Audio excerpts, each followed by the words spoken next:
sitting in the first row. If it were any of my other classes, you'd have found nobody sitting in the front. But every time I saw her, she was always in that same rigid pose.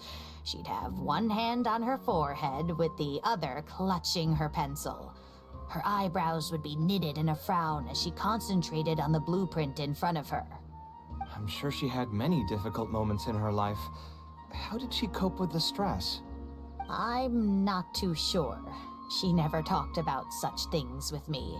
She rarely opened up to other people, you know.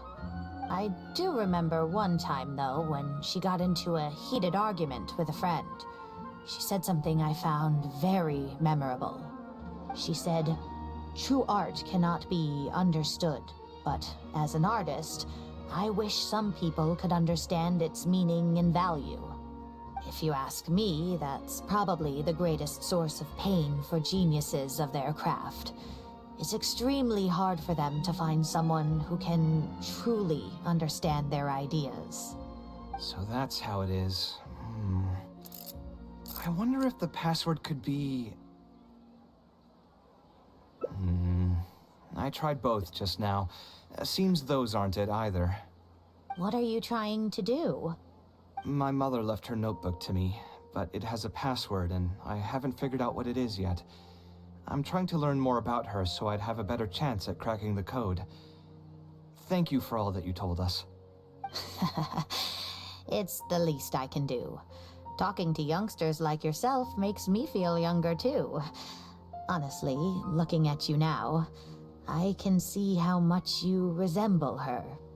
It's almost as if she's standing right in front of me again. Your personalities are quite alike too. You're both stubborn and both a little awkward. Of course, I'm sure the similarities are mostly superficial. But so long as you continue to harbor those traits, you'll find a lot of difficulties in your work. I've taught a lot of students over my career, and in my experience, very few genius architects of Ksharawar ever found happiness for themselves. They would know exactly what they want to express and fight for it tooth and nail, which inevitably led to arguments with their clients. Some clients would choose to respect the architect's vision or just let the argument go because of the architect's reputation, but those are the rare ones. When Faranak first graduated, she was getting into arguments with her clients nearly every single day. I think it only got a little better when she met your father. I see. But wasn't my father from Rotawahist? Could he understand the designs my mother made? No, I think they were probably beyond him, too. But despite that, he still stayed next to her, listening to her joys and sharing in her sorrows. Faranek had many admirers, but she ended up choosing your father. His support probably played a part in that decision. So instead of understanding, perhaps all we need is just companionship. Huh, it worked. Oh, was that the right password? Yes! Then you should be on your way, child. Find a quiet place and see what she wanted to say to you. Being the awkward person that she is, I suppose there were many things that Faranek could never say out loud. Instead, she probably left them in her diary, hoping that they would make their way to you one day. If you're ever in a mood to chat again, just come and find me here. You're always welcome to discuss architecture topics with me as well. Thank you so much, Professor. There's no need to be so formal. I'll let you kids go. It's time for me to take another stroll around the vegetable garden. I wonder what my mother could have written about. They all say Zaha Hadid's class is the toughest, but I think it's actually not too bad. On the other hand, though, structural mechanics is definitely a pain, no matter how you try to approach it. I doubled down and managed to get through it in the end. I met someone special. At first, I didn't think much of him, but now, I feel very happy whenever I get to spend time with him. We decided to name our son Kaveh. I don't think a younger me would have ever imagined forming such an intimate bond with another person. Back then, I lived only in the shadow of myself, as well as that of the dream in my heart. The bad news came. And even though it's been several days now, I still can't bring myself to come to terms with what happened. My eyes are so swollen it's hard to see. What if they're all lying to me, and this is just a long, cruel dream? But I have to face reality. I still have someone to take care of. No matter what happens, I'll do my best to raise my son on my own. Huh? Is this a drawing? Seems like it was done by my mother. This blonde man was probably my father, but who are the other people in the picture? Huh? Why do a few of them look somewhat familiar? From the dates in the notebook, she probably drew this more than 30 years ago. I hadn't even been born yet. Maybe we were thinking too much. Oh, there are a few lines written in the diary about this as well. The one who invited us to the gathering is a talkative woman. Including us, 3 couples showed up. There was also a person who came alone. The talkative woman introduced everyone to each other. She spoke really quickly, so I couldn't quite catch everything she said, but I also didn't feel like asking her to repeat herself. My husband seems to be friends with the man with long ears. I couldn't really join their conversation, so I've resigned myself to sitting in a corner and drawing in my notebook. I don't think I'd be able to become friends with any of these people, especially that stiff-looking couple. That man is certainly very handsome, but he would constantly alternate between disjointed and serious ways of talking. His wife is a bit more bearable. We were not acquainted with each other to begin with, and I doubt we'll see each other again after this gathering. The ambiance of this gathering is surprisingly pleasant, however. Talking to people can allow us to find some peace after a long day. Maybe my son will also partake in these gatherings in the future. I hope he'll be able to make many friends. Who would have thought my mother used to attend that kind of thing? It seems she was only good at talking about her own work, and found it difficult to join into other conversations. As a result, she often kept to herself and would be off to the side, drawing. There's more written on the back. Oh, it seems like it was written to me. Kaveh. I was both overjoyed and distressed when I learned of your decision to continue your studies in Kasharwar. You are very talented, and I am confident that you will become an architect of much acclaim. However, the more talented you are as an artist, the more misery and anguish you may encounter. No one will be able to help you during your journey as an artist. But outside of your life as a creator, you can learn to form connections with other people and enjoy many other things in life. It's the only way to alleviate your suffering. Whenever you feel down, seek out a friend to sit and have a chat. You can accumulate joy and fulfillment by spending time with them.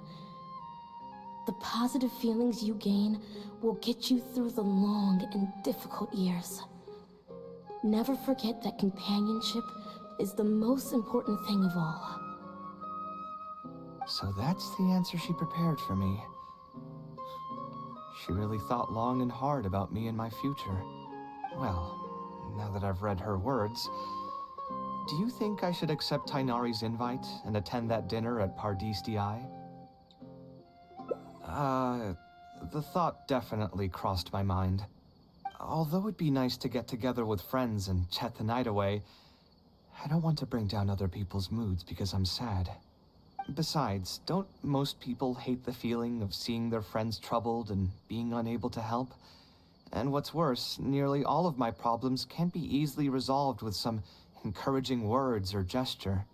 And don't forget, I'm also older than all of them.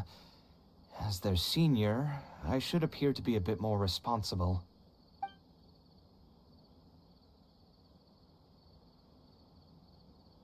Huh, you're right. I really didn't expect to run into him here.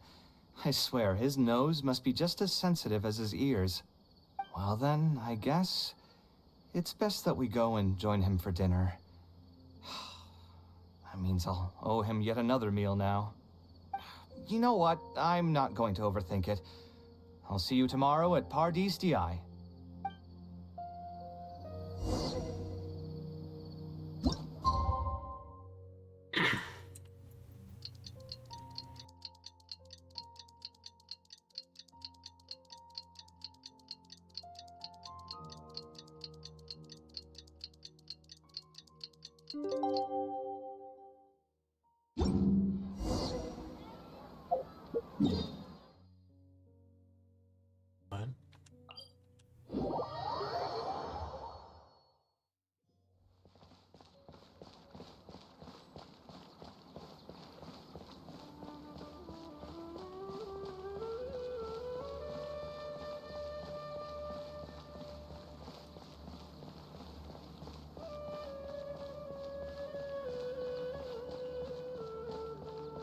Scholars' lives seem to be pretty relaxed.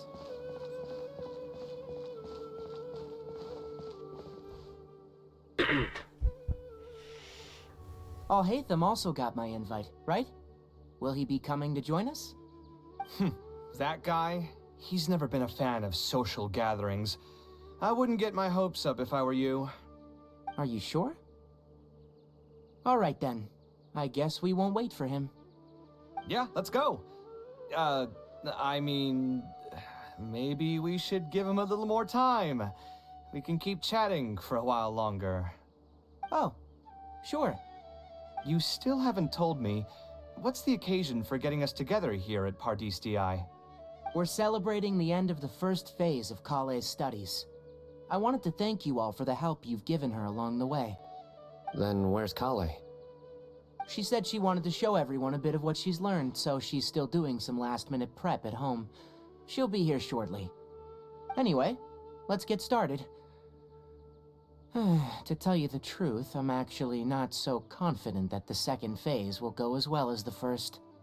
The curriculum will become a lot more involved, and I'm worried that she won't be able to get through all of it.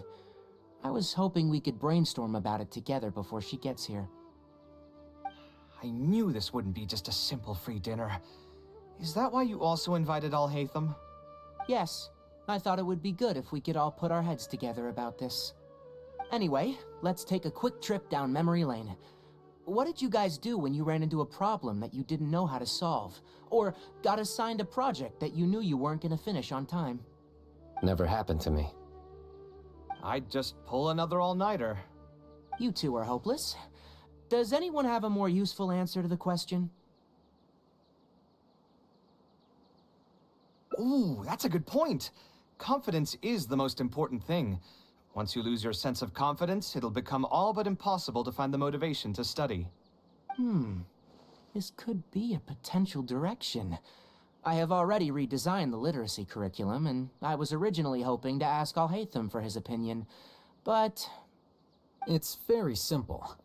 Instead of focusing on the amount of material you would like to teach, focus on the amount the student would be able to remember. Wow, you actually showed up. I could probably count the number of times you've actually come to gatherings like this on just one hand. It's still more than the number of times you've managed to get a proposal approved on the first try. As long as you're still aware. So, what made the difference this time? Are you looking to drink your sorrows away with some friends? That's your purpose for being here, not mine. Don't project your ways of thinking onto me. So you're saying the only reason you came is to help Tainari with his brainstorming? Precisely. Kale will have a long road in front of her. Hey, just to get one thing clear.